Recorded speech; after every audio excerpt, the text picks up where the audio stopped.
To use the SLOF palette editor, first off, you obviously gotta need to download the palette editor itself. I'll probably link it into the description, but you should find it here if you're in the SLOF Discord. It's the first message here. You can go all the way down to the bottom, the same link. But that'll download you a zip file, and then you gotta extract it, and then you're gonna get this little thing. Uh, but in order to use this, in order to actually open the palette editor, you have to go into your own settings on your PC, and you have to change a little setting.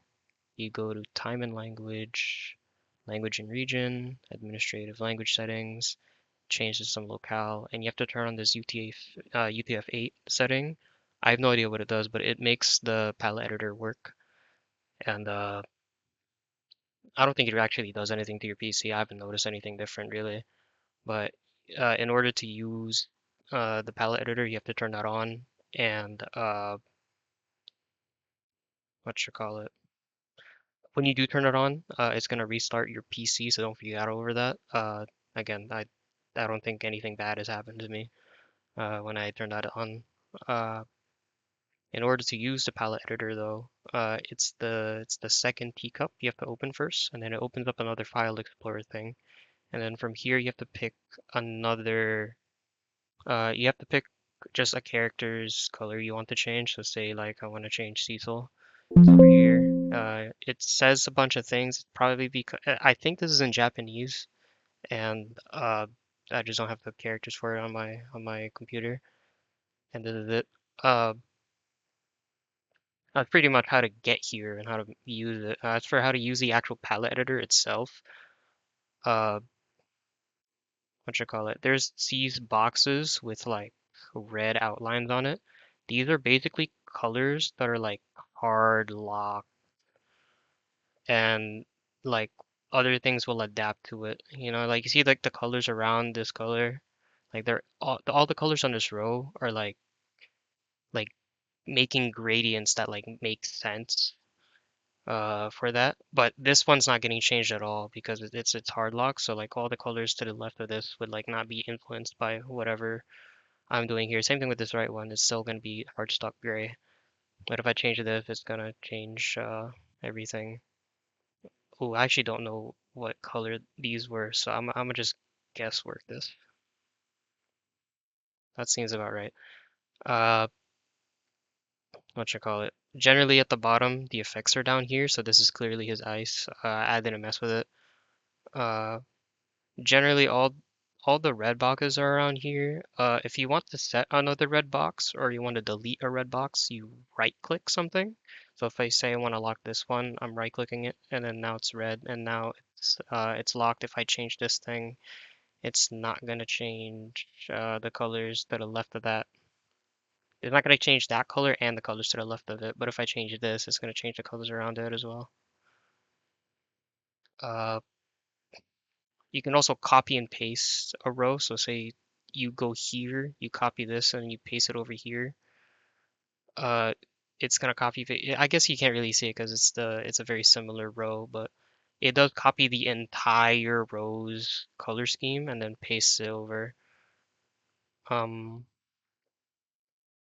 let's see. I don't think you can mess with these. I have no idea what these are, but I guess you can mess around and find out.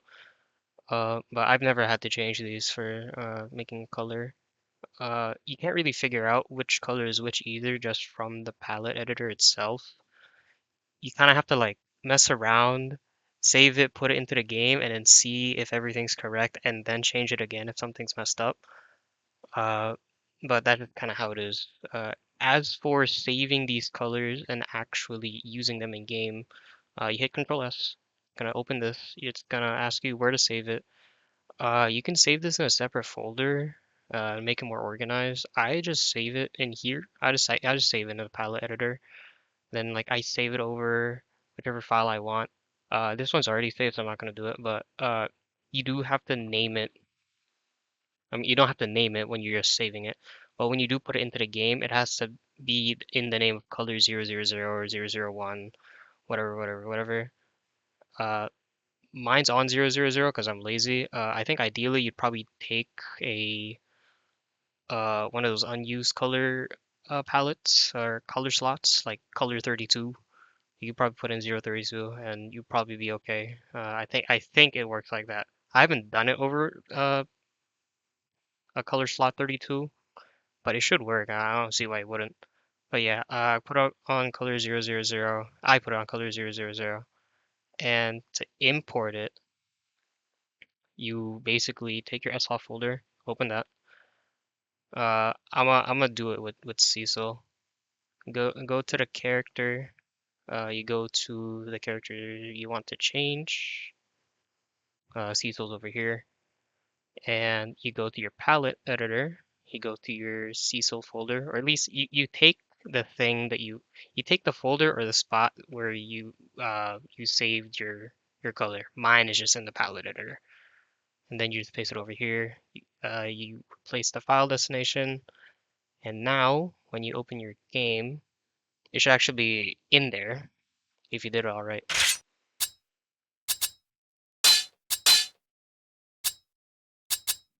And look at that, he's right here. Uh, Again, you should probably save it over file 32 or color slot 32 because these are unused and you're not gonna save over like an existing color file. But yeah, that's pretty much it. I'll just even play it in game just a little bit just to show. My game might lag because Cecil lags the game a little bit. I probably should have thought about this a little bit better, but yeah, see that? Completely functional. It even changes the portrait. It's really cool. Anyway, yeah, that pretty much should be everything. Okay, I definitely forgot to mention this, but uh, whenever you update your game, whenever you like download a full version of your game, I don't think I should show the Patreon.